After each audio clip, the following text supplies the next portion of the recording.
नमस्कार, मैं हूं रवि कैंथुरा। अचानक की खास चुनावी पेशकश बिग फाइट देख रहे हैं आप। एक राष्ट्र एक चुनाव, यूसीसी, जीरो बिजली बिल और 3 करोड़ नए घर। जीत गए चुनाव तो बीजेपी इन लक्ष्यों को पूरा करेगी, ये वादा खुद मैनिफेस्टो जारी करते हुए पीएम मोदी ने जनता से किया है। इस मैनिफेस्टो में उत्तराखंड सरकार के फैसलों की भी झलक है। संकल्प पत्र प्रस्तुत किया गया, उसमें पेपर लीक पर भी बात की गई है कि पेपर लीक पर कानून बनेगा। इस पर भी हमें ये बताते हुए आप सबको की खुशी है कि हमने उत्तराखंड के अंदर एक बहुत कड़ा कानून, नकल विरोधी कानून उत्तराखंड में पहले ही हम बना चुके हैं और उसके कारण से आज प्रदेश के अंदर हजारों हजार लोगों को, पिछले 2 सालों में हजारों हजार लोगों को हमने नौकरियां प्रदान की हैं और वो सारी की सारी नकल विहीन हुई हैं, पारदर्शिता के साथ हुई हैं, बिना पेपर लीक के हुई हैं। गरीब माता पिता के बेटे और बेटियों को आज 1 करोड़ लखपति दीदियां बन चुकी हैं। अब मोदी ने 3 करोड़ बहनों को लखपति दीदी बनाने की गारंटी दी। अब हम सर्वाइकल कैंसर से मुक्ति के लिए अभियान चलाएंगे। साथियों, हम गांव की पूरी अर्थव्यवस्था को संपूर्णता में देखते हैं। इसलिए खेती हो, पशुपालन हो, फिशरीज हो, सबको सशक्त कर रहे हैं। ग्लोबल न्यूट्रिशन हब बनाने के लिए हम श्री अन्न सुपरफूड पर बहुत अधिक बल देने वाले हैं। इससे श्री अन्न पैदा करने वाले 2 करोड़ से ज्यादा छोटे किसानों को विशेष लाभ होगा। फिशरीज सेक्टर के लिए भी नए प्रोडक्शन और प्रोसेसिंग क्लस्टर बनाए जाएंगे। हमारे मछली पालक साथियों को सीवीड की खेती और मोती की खेती के लिए भी प्रोत्साहन दिया जाएगा। बीजेपी ने संकल्प पत्र में कहा, आयुष्मान भारत के तहत 5 लाख रुपए तक का मुफ्त इलाज मिलता रहेगा। मोदी की गारंटी के इसी क्रम में भाजपा ने एक बहुत बड़ा निर्णय लिया है। ये निर्णय 70 वर्ष की आयु से ऊपर के सभी बुजुर्गों से जुड़ा है। आज जो बुजुर्ग हैं, उनकी बहुत बड़ी चिंता होती है कि बीमारी की स्थिति में इलाज का खर्च कैसे आएगी, और ये मध्यम वर्ग परिवार को ज्यादा होती है। अब भाजपा ने संकल्प लिया है कि 70 वर्ष की आयु से ऊपर के हर बुजुर्ग को आयुष्मान योजना के दायरे में लाया जाएगा। अभी तक हमने सस्ते सिलेंडर घर घर पहुंचाए हैं। अब हम पाइप से सस्ती रसोई गैस घर घर पहुंचाने के लिए तेजी से काम करेंगे। हमने करोड़ों गरीब परिवारों को मुफ्त बिजली कनेक्शन दिए। अब हम करोड़ों परिवारों का बिजली बिल जीरो करने और बिजली से कमाई के अवसर पैदा करने की दिशा में काम करेंगे। पीएम सूर्य घर मुफ्त बिजली योजना हमने लागू की है। तो ये रिपोर्ट आपने देखी और अब चर्चा के लिए हमारे मेहमान हमारे साथ जुड़ गए हैं। नवीन पिरसाली साहब हैं, भाजपा के प्रवक्ता। नवीन जी, आपका बहुत स्वागत है। गिरिराज किशोर जी हैं, कांग्रेस नेता हैं, आपका बहुत स्वागत है। और देवचंद उत्तराखंडी जी हैं, यूकेडी के प्रवक्ता हैं, आपका बहुत स्वागत है सर। शुरुआत गिरिराज जी मैं आपसे करता हूँ। जिस तरीके से भाजपा का संकल्प पत्र आया है, और 2 चीजें अगर उस संकल्प पत्र में देखी जाए तो एक है यूसीसी और दूसरी है नकल विरोधी कानून की झलक। तो इन दोनों को लेकर जो भाजपा का संकल्प पत्र पूरे देश के लिए तैयार हुआ है, और इन 2 चीजों की अगर बात की जाए तो ये 2 चीजें उत्तराखंड में धामी सरकार पहले ही कर चुकी है। तो ऐसे में आप लोगों के सामने ये बड़ी चुनौती रहेगा, क्योंकि ये बड़ा मुद्दा है इस वक्त के लोकसभा चुनाव के इन अंतिम दिनों में। रवि जी, कांग्रेस पार्टी ने यूसीसी का कभी विरोध ही नहीं किया है। निश्चित रूप से अगर आपकी अगर नीयत सही है, आप अच्छे से इसको लेके आ रहे हैं, तो कभी उसको अप्रिशिएट किया जाएगा, कभी उसका विरोध मतलब ही नहीं कांग्रेस करे। आज जो घोषणा पत्र अभी भाजपा का अभी आया है, आप इनका मैनिफेस्टो जो है 19 में भी आया था और 14 में भी आया था। उस मैनिफेस्टो में जो जो बातें कही गई, उसकी इंप्लीमेंटेशन कितनी हुई, यह भी देखने लायक बात है ना रवि जी। देश पूछेगा। आपने बुलेट ट्रेन की बात की थी, आपने 100 स्मार्ट सिटीज आप बनाएंगे उसकी बात की थी। आज जो स्थितियां हैं आपको बताऊं मैं, वो निश्चित रूप से सिर्फ आज भी जो घोषणा पत्र उनका अभी फाइनलाइज उन्होंने किया है, आज निश्चित रूप से कांग्रेस पार्टी ये कहना चाहेगी कि सिर्फ इनकी तरफ से जुमलेबाजी हो रही है, झूठ परोसा जा रहा है।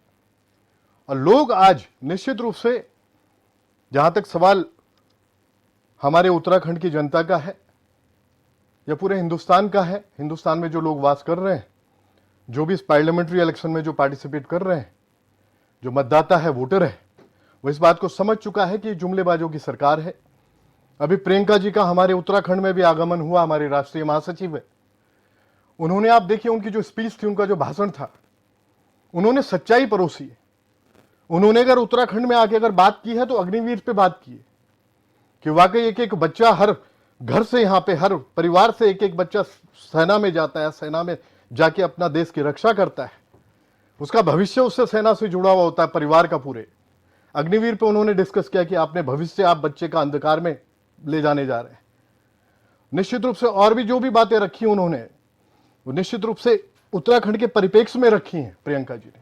एक सच्चाई को परोसने का उन्होंने काम किया है। और जहां तक सवाल भाजपा का है, भाजपा ने जितनी भी बातें अपनी रखी आज तक, वो सिर्फ, चाहे वो धारी मां और चंद्रवदनी के बारे में वो बोल के गए, हमारी जो इष्ट हैं, हमारी देवियां हैं, कि उनका कांग्रेस पार्टी बिल्कुल जो है निरादर करती हैं, उनका सम्मान नहीं करती, उनका नाश चाहती हैं। आप सोचिए, प्रधानमंत्री, मैं बड़ी रिस्पेक्ट करता हूं मोदी जी की, और वो इस तरह की बात करके जाएं, या प्रभु श्री राम के बारे में बात करके जाएं कि नहीं साहब, इनका तो बिल्कुल ये कांग्रेस जो है बिल्कुल प्रभु श्री राम अयोध्या में विश्वास नहीं करती है। हमारे आराध्य हैं राम भाई, हमें किसी से सर्टिफिकेट लेने की जरूरत नहीं है। निश्चित रूप से जी। तो आने वाला समय, वोटर जहां तक उत्तराखंड के परिप्रेक्ष्य में अगर हम देख रहे हैं, तो निश्चित रूप से समझ चुका है कि आने वाले टाइम पे हमें कांग्रेस के साथ खड़ा होना है। इनका अगर घोषणा पत्र आज आया है, तो निश्चित रूप से उस घोषणा पत्र में आप देखिए ना क्या स्थिति है। आप 80,000 लोगों को राशन देने की बात जो बार बार रख रहे हैं कि 5 साल और देंगे, आप किस स्थिति में आपने उत्तराखंड को लाके खड़ा किया है, देश को लाके खड़ा किया है। आप वो 80,000 लोगों को राशन देने की बात तो कर रहे हैं, जो गरीबी रेखा से नीचे जो लोग हैं, लेकिन आप उस काल को भूल जाते हैं कि आज जो राशन मिल रहा है, वो फफूंद लगा हुआ राशन मिल रहा है लोगों को, जो चावल मिल रहे हैं, गेहूं मिल रहे हैं। हमारा जो काल था, कांग्रेस का जो काल इससे पहले रहा सर रवि जी, उसमें मिट्टी का तेल और चीनी भी उनको प्रोवाइड की जाती थी लोगों को। निश्चित रूप से ठीक है। शक्ति बरतवाल जी हमारे साथ जुड़ गए हैं, स्वतंत्र पत्रकार हैं। सर, मैं आपका स्वागत करूंगा। अभी आऊंगा मैं आपके पास। नवीन पिरसाली जी, अभी जो आपका घोषणा पत्र आया, मैंने सवाल भी यही किया था कांग्रेस से कि उसमें 2 चीजें हैं जिन चीजों को आप उत्तराखंड में पहले ही लागू कर चुके हैं, और अब भाजपा के इस मैनिफेस्टो में देखें तो उन चीजों का जिक्र जो है, यूसीसी हो चाहे नकल विरोधी कानून हो, उसकी झलक इस मैनिफेस्टो में भी देखी जाती है जो देश के लिए है। तो ऐसे में चुनाव से पहले आप लोगों का जो मैनिफेस्टो है, ये आप लोग इसे किस तरीके से देखते हैं? और इस मैनिफेस्टो के बाद, क्योंकि आपने आखिरी वक्त पर मैनिफेस्टो को जारी किया, क्या कुछ असर वोटर्स पर?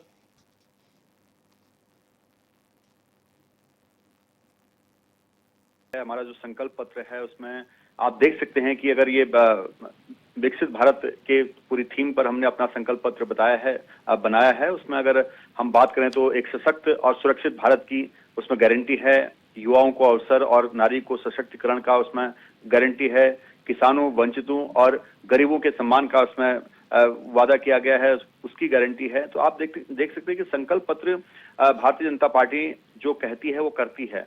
हमने बहुत सोच समझकर, बहुत सारे लोगों का जो विचार था, उनके सुझाव थे, उसके आधार पर अपना संकल्प पत्र बनाया है कि भारत की जनता क्या चाहती है, भारत को कैसा देखना चाहती है। तो विकसित भारत का सपना लेकर माननीय मोदी जी जो चल रहे हैं, उस मिशन के साथ आज पूरा देश जुड़ चुका है। मैं बात कर रहा था, कांग्रेस के सम्मानित प्रवक्ता को मैं सुन रहा था, उन्होंने वो बात कर रहे थे और सीधे आज बात कर रहे थे कि प्रभु राम हमारे आराध्य हैं। मैं बहुत अच्छी बात उन्होंने कही। अगर काश यही बातें इनके शीर्ष नेतृत्व को उस वक्त समझ में आ जाती जब उन्होंने राम के अस्तित्व को नकारते हुए सुप्रीम कोर्ट में हल्फनामा दे दिया था, उस वक्त ध्यान में आता जब इनको निमंत्रण दिया गया था, इन्होंने आने से मना कर दिया, निमंत्रण को ठुकरा दिया और अलग अलग बातें कही।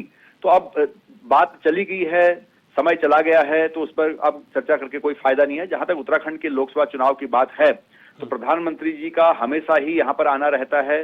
हमेशा प्रधानमंत्री जी कुछ न कुछ उत्तराखंड को देके जाते हैं। बहुत छोटा सा हमारा प्रदेश है, 5 सांसद आते हैं, बहुत ज्यादा सांसद हमारे पास नहीं है। उसके बावजूद भी अगर प्रधानमंत्री जी का ये कहना कि ये दशक जो 21वीं सदी का तीसरा दशक है उत्तराखंड का है, तो मैं समझता हूँ हमारे लिए गर्व की बात है। दूसरी बात मैं ये कहना चाहूंगा कि जो हमारे माननीय मुख्यमंत्री, युवा मुख्यमंत्री हैं, जो उनका विजन है, उन्होंने यूसीसी उत्तराखंड में लागू किया। उत्तराखंड पहला राज्य बना यूसीसी लागू करने वाला। उन्होंने सख्त नकल विरोधी कानून यहाँ पर बनाया और वो हम उसमें भी हम पहले राज्य हुए। तो आज उनकी जो 2 चीजें हैं हमारी इस राज्य की, वो लेकर आज भारतीय जनता पार्टी अपने संकल्प पत्र में पूरे राष्ट्र के लिए उसको करना चाहती है। तो ये गौरव की बात है।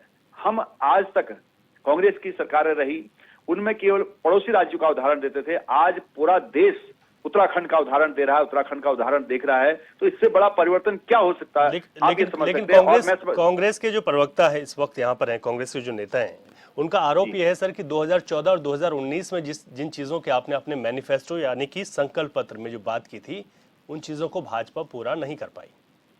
हमने हर एक मुद्दे पर काम किया है, हर एक मुद्दे पर काम हुआ है, तब जाके भारतीय जनता पार्टी को दूसरी बार जनता ने चुना है। और अब तीसरी बार हमने कहा है कि तीसरी अर्थव्यवस्था बनेगी भारत, और भारत विश्व गुरु बनेगा।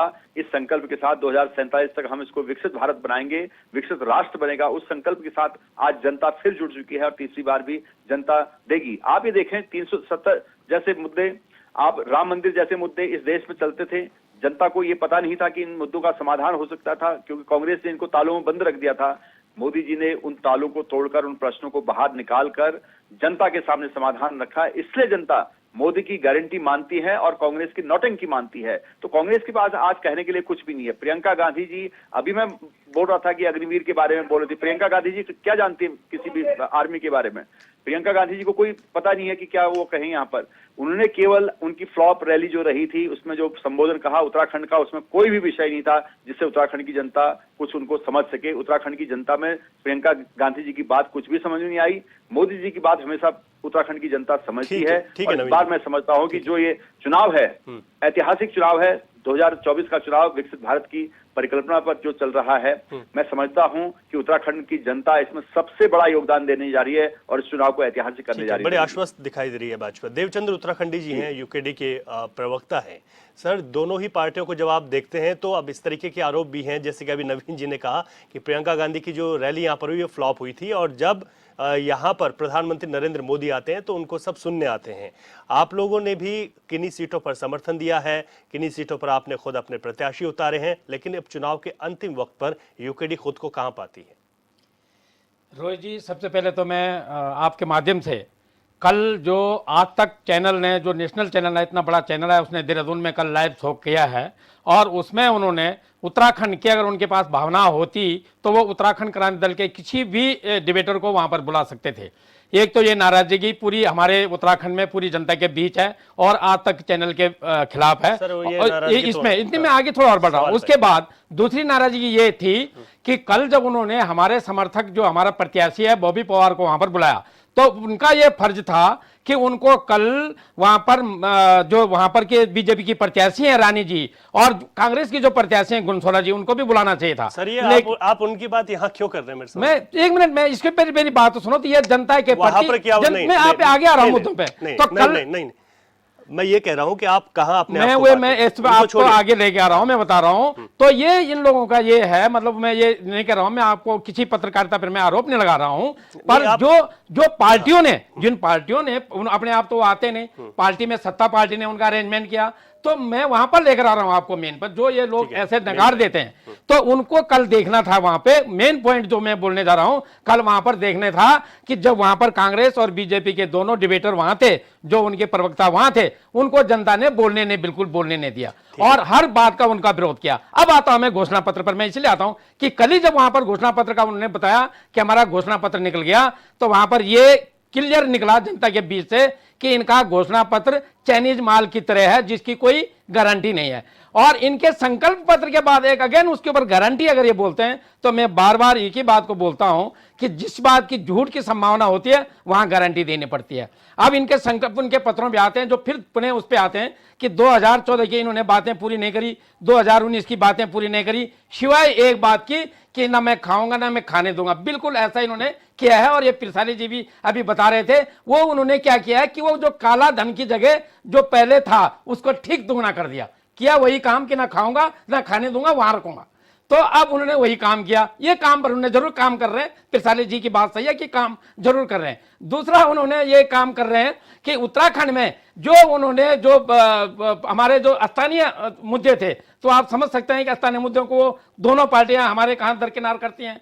तो आज हम अपने आप को इस चुनाव में, जो आपका क्वेश्चन था कि आप कहां पाते हैं, हम आपकी नजरों में आप खुद देख सकते हैं कि जनता के बीच उत्तराखंड के मुद्दों को लेकर के, राष्ट्रीय मुद्दों को भी लेकर के बिल्कुल प्रखर हैं। और जनता ने चुनाव का मूड बना दिया है और बदलाव की भावना का उन्होंने मूड बना दिया है। और बहुत जल्द ये रिजल्ट आपको 19 तारीख के बाद 4 जून को सीधा दिखाई देगा कि हम कहां हैं। हम जरूर बोलते हैं कि हम काफी पीछे थे, हम प्रोग्रेस करते आ रहे हैं और अभी इनके साथ बराबर की लड़ाई करने में आ रहे हैं। दूसरी तरफ मुद्दा आता है कि इनका आज भी कि मोदी बनाम विपक्ष है। आप भी जानते हैं, हर पत्रकारिता लोग जानते हैं, पर ये नहीं बोल रहे हैं कि हमारा रानी जी ये करेंगे, हमारा त्रिवेंद्र सिंह राव जी ये करेंगे, हमारा बलूनी जी ये करेंगे, या हमारा अजय भट्ट जी ये करेंगे। ये पहला वोट मोदी, पहला वोट मोदी, और हर बात घुमाकर कहीं पर राम मंदिर में आते हैं और हर बात घुमाकर फिर ध्रुवीकरण और धर्म के बाद में जाति की राजनीति में आते हैं, जिसको कि पूरा देश ने एकदम से नकार दिया है। और इन्होंने बाकी कोई भी वादा हमारा 2014 में और 2019 में किया था, सिर्फ खाऊंगा ना खाने देने के अलावा नहीं किया है। लेकिन आगे 2014 में भी मोदी जी के नाम पर ही चुनाव लड़ा गया था, सरकार बनी। 2019 में भी यही हुआ, 2024 में भी यही हुआ। तो इस समय क्या फर्क है? मतलब बात यह है कि सबसे पहले 2014 में तो वास्तव में मोदी लहर थी और मोदी का आक्रोश था और लोगों को 10 साल का जो बदलाव की भावना पुणे थी, आज फिर वही 2010 की 2024 आ गया है। जो उस टाइम बदलाव की भावना थी कि एक बार मोदी जी को जरूर देखा जाए और ये जो बातें कर रहे हैं इनकी भी ये शायद उतारेंगे। पर जब उन्होंने देखा 2019 में नहीं उतरी, अब 2024 में इन्होंने फिर वादा कर रहे हैं और अब फिर बोलेंगे करेंगे करेंगे, तो ये लगता नहीं कि होगा। अब मैं एक चीज और बताऊंगा, थोड़ा सा, एक मेरा छोटा सा पॉइंट है। ये जो बोलते थे, अभी एक वीडियो आपको दिखेंगे कि प्रधानमंत्री जी ने बोला है कि मैं भ्रष्टाचार के खिलाफ सख्त कानून, सख्त एक्शन लूंगा, कोई नहीं छोड़ा जाएगा। लेकिन आपको मैं सिर्फ नाम पढ़ाऊंगा, इसके जो पैसे हैं, जो करोड़ों का गोलमाल है वो नहीं बता पाऊंगा। जनार्दन रेड्डी, उसके बाद नवीन जिंदल, प्रफुल्ल पटेल, अजीत पवार, अशोक चौहान, हेमंत बिस्व शर्मा, कुमार स्वामी, हसन मुशर्रफ, और उसके बाद छगन भुजबल और ये नारायण राणे और प्रतीक सर्ती, ये क्या लोग हैं, कौन लोग हैं, इनके ऊपर एक्शन कब होगा? तो फिर बोलते हैं हम काम कर रहे हैं, क्या काम कर रहे हैं? ये डाटा जनता के बीच जाएगा तो तब बताएंगे ये क्या कर रहे हैं, क्या नहीं कर रहे। ठीक है सर, ठीक है। शक्ति बरतवाल जी हैं, स्वतंत्र पत्रकार हैं। सर, अब क्योंकि अंतिम दौर में आगे है चुनाव, यहाँ पर 5 सीटें हैं। आप देखते हैं कि जब चुनाव की यहाँ पर शुरुआत हुई थी, जब यहाँ पर टिकट दिए गए और उसके बाद जब प्रत्याशी धीरे धीरे चुनावी मैदान में आए, कुछ ने देर लगाई, लेकिन अब क्या चुनाव का रुख कुछ सीटों पर बदलता हुआ दिखाई देता है? किस तरीके से अब आखिरी दिनों में जो चुनाव प्रचार की जो ताकत झोंक रही हैं पार्टियां, उनका कितना असर दिखाई देता है?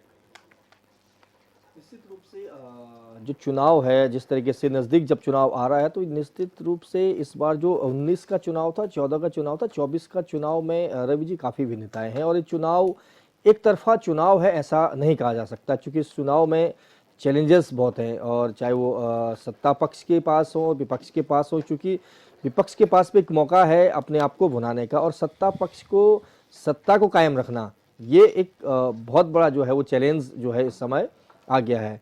जहाँ तक रही बात 5 लोकसभा सीटों की, तो मुझे लगता है कि अगर भारतीय जनता पार्टी और मोदी जी के चेहरे पर इतना कॉन्फिडेंट ये लोग होते तो आपकी हरिद्वार और गढ़वाल की सीट नहीं बदली जाती, और गढ़वाल की सीट को भी बदला जाना अपने आप में, इसका मतलब ये साफ साफ देखा जा रहा था कि लोगों में नाराजगी है।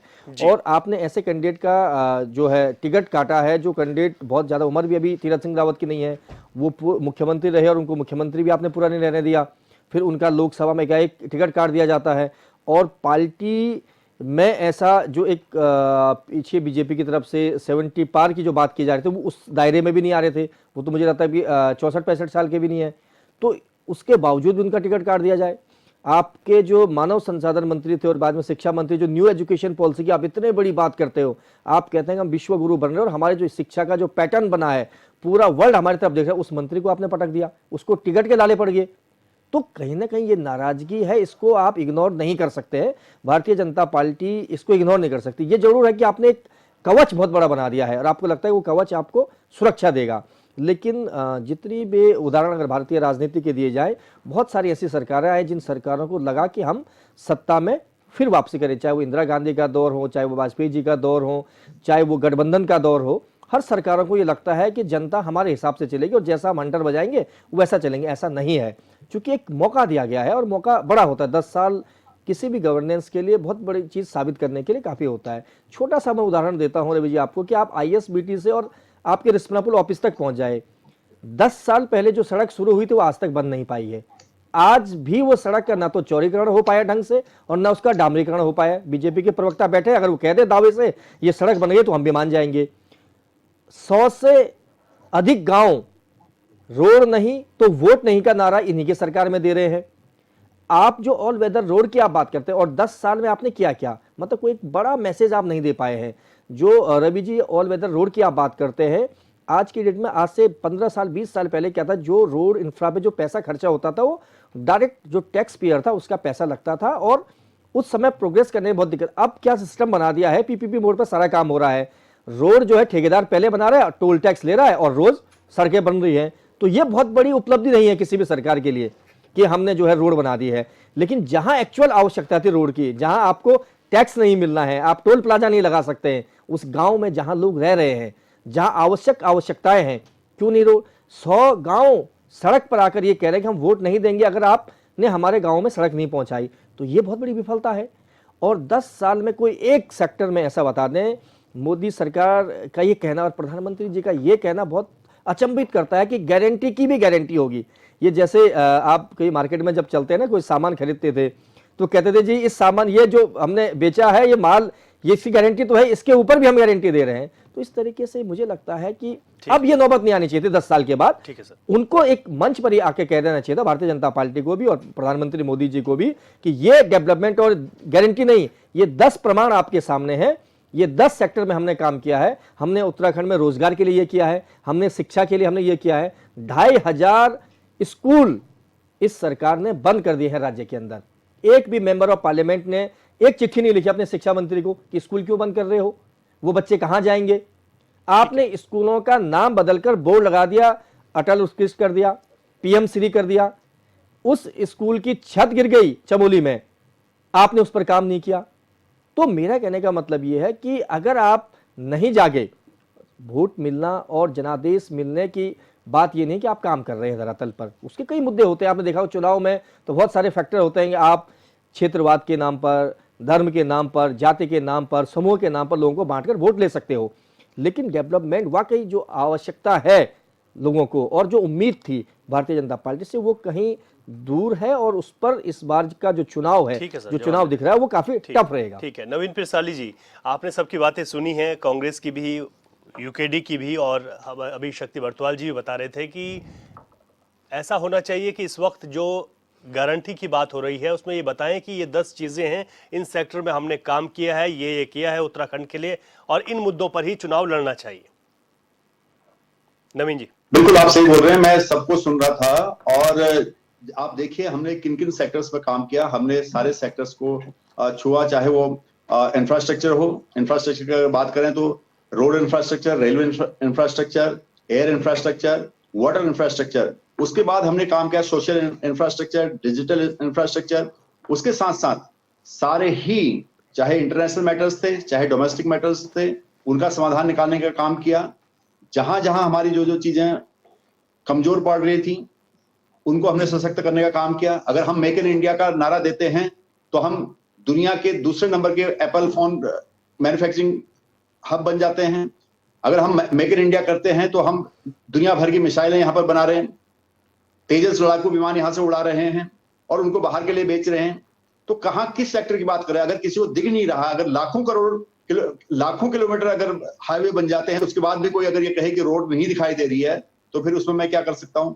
अगर दिल्ली दून एक्सप्रेसवे बनता हुआ नहीं दिख रहा, चार धाम यात्रा रूट नहीं दिखाई दे रहा, अगर आपको ऋषिकेश कर्णप्रयाग रेलवे लाइन नहीं दिख रही है, मैं कांग्रेस से पूछना चाहता हूं कि क्या आजादी के बाद कांग्रेस ने उत्तराखंड की सीमा में एक पटरी बिछाने की कोशिश की? तो आप इस बात को इस तरह से लीजिए कि मतलब अगर विपक्ष है, विपक्ष को कुछ न कुछ कहना है, क्योंकि विपक्ष आज खत्म हो चुका उत्तराखंड से, विपक्ष का नामो निशान मिट चुका, विपक्ष के नेता हाथ खड़े कर चुके चुनाव से पहले, मतदान से पहले। तो उस विपक्ष से यही उम्मीद की जा सकती है कि वो सावन के अंधे बने रहेंगे। दुनिया जान रही है, जनता जान रही है, जिससे काम है। और मैं आपको उत्तराखंड में बता दूं कि मोदी जी और जनता के बीच में कोई तीसरा नहीं है। और उत्तराखंड की जनता ने ठान लिया है, जिस प्रकार से मोदी जी का लगाव उत्तराखंड की जनता के प्रति है, उत्तराखंड की देवतुल्य जनता का लगाव मोदी जी के प्रति है, उससे ये निश्चित है कि ऐतिहासिक चुनाव 2024 जो विकसित भारत के मिशन पर हो रहा है उसमें उत्तराखंड की 100% जनता मोदी जी के साथ है, भारतीय जनता पार्टी के साथ है। इसी को लेकर फिर एक बार मोदी सरकार का। इसी को लेकर कांग्रेस ने यह भी कहा कि आप सिर्फ प्रधानमंत्री नरेंद्र मोदी का चेहरा आगे करते हैं, जो सांसद आप लोगों के होते हैं उनका नाम तक नहीं लेते आप, बस उनको थोड़ा सा बोलने देते हैं, फिर प्रधानमंत्री मोदी का ही जिक्र होता है। तो जो सांसद है, क्योंकि 3 सीटों पर तो आपने सिटिंग सांसदों को ही एक बार फिर से रिपीट किया। देखिए, मैं ये कहने की कोशिश कर रहा हूँ, मोदी जी नेतृत्व है, भारतीय जनता पार्टी का शीर्ष नेतृत्व है जिसका नाम मोदी है, और मोदी है तो मुमकिन है। मोदी जी वो चीज है जो नामुमकिन को मुमकिन करते हैं, ये उन्होंने अपने नेतृत्व से सिद्ध किया है। और आज वो भारतीय जनता पार्टी के शीर्ष नेतृत्व पर हैं, इसलिए मोदी जी का नाम लिया जाता है, इसलिए मोदी जी को आगे किया जाता है कि जो नेतृत्व है। ठीक है, आज मोदी जी एक नाम नहीं बल्कि क्रांति है। इस देश से गुलामी की निशानियों को मिटाने का आज भारतीय जनता पार्टी एक क्रांति बन चुकी है, इस देश से गुलामी की निशानियों को मिटाने का। पिछले 60-70 सालों में जो दाग भारत पर कांग्रेस के कार्यकाल में लगे हैं, उन दागों को धोने का काम किया है तो भारतीय जनता पार्टी ने किया। और पुनः आज एक मिशन लेकर जो चल रहे हैं, विकसित भारत का मिशन, उसमें पूरा देश साथ दे रहा है और मोदी जी 400 पार कर रहे हैं। 4 जून जो रिजल्ट आएगा, 4 जून 400 पार होगा। ठीक है गिरिराज जी, भाजपा के प्रवक्ता का ये कहना है कि हमारे पास शीर्ष नेतृत्व तो मोदी जी है, हम उनके चेहरे पर चुनाव लड़ते हैं, आप लोगों को दिक्कत क्या, आप भी लड़िए। मैं नवीन जी को सुन रहा हूं अभी। एक्चुअली भाजपा इस समय इतने गुरूर में है रवि जी, और अहंकार और घमंड होना, यह निश्चित रूप से मैंने 2-3 बार बात रखी भी कि इनकी नाव जो है डूबने वाली। नहीं सर, मैं ये सुनिएगा सर, सुनिएगा, मैं बता रहा हूं। कांग्रेस का जहाज डूब रहा है। सुन लीजिए सर, सुन आप लीजिए। कहां भाजपा की नाव की बात कर रहे हैं? सुनने की आदत डालो भाजपाइयों, सुनने की आदत डालो, सुनिएगा। आपके शीर्ष नेतृत्व मुद्दा में तो आप भी कहिए ना सर। उत्तराखंड के परिप्रेक्ष्य में 5 सीटों की बात रखनी है, अभी रुकिए। आप भी लड़िए, सोनिया आपने अभी क्या कहा? मैं बीच में कुछ बोला, नेतृत्व है, मैं आपके बीच में कुछ बोला, बेहतरीन नेतृत्व। आपने भी एक बात रखी कि नहीं जी, प्रियंका जी की रैली जो है बिल्कुल दमदार नेतृत्व है, निराशाजनक, तो आप भी लाइए। फेल हो गई, फ्लॉप हो गई। अभी क्या बोला आपने? प्रचारक ही नहीं है, लेकिन गलत बोला। सुन लीजिए, सुनने की आदत डालिए नवीन जी, आपकी तरफ सुनने की आदत डालिए। भाजपाई जो है वो सुनने की आदत नहीं है आप लोगों में, आप सुना करो, थोड़ा सा सुन के उसके बाद बिल्कुल सुन रहे हैं। आप प्रियंका जी की रैली की आप बात कर रहे थे, अरे उसमें जेन्युइन क्राउड था। सुन लीजिए नवीन जी, उसमें जो क्राउड था, जो सुन रहा था, वो जेन्युइन क्राउड था। प्रियंका जी ने अगर बात रखी तो उत्तराखंड की सच्चाई रखी, अंकिता भंडारी पे बात रखी। सुन लीजिए, आप अपने डिसीजनों को करो। आज तक आप अपने वीआईपी को नहीं बता पाए, आप कोई न्याय नहीं दिला पाए। नारी सशक्तिकरण की आप बात करते हैं, लेकिन अंकिता भंडारी को न्याय नहीं दिला पाई भाजपा आज तक। सुन लीजिए, वीआईपी का नाम आप अभी तक नहीं बता पाए। उसके अलावा अग्निवीर की बात रखी तो निश्चित रूप से सच्चाई की तानाशाही याद करो गिरिराज जी। रवि जी एक बात और रखना चाहूंगा, सुनने की आदत डालो यार। नवीन जी गिरिराज जी की बात मैंने कहीं बीच में कुछ नहीं बोला, आप जबरदस्ती बोले जा रहे हैं। ठीक है नवीन जी, ठीक है गिरिराज जी, या तो हम बेकार में बैठे हुए हैं। सुन लीजिएगा, मैं फिर सवाल पे अब एक चीज और, मैं रवि जी मैं एक चीज और बोलना चाहूंगा। नेतृत्व का नाम लिया, मैंने कहा आप भी लड़ो। सुन लीजिएगा, कोई दिक्कत नहीं है, मैं ये बात रखना चाहूंगा। मैं आज उत्तराखंड की जनता के बीच में ही बात रखना चाहूंगा सर, कि आज स्थितियां जो बनी हुई हैं कि मोदी जी के नाम पे, उनके चेहरे पे वोट देंगे। ठीक है,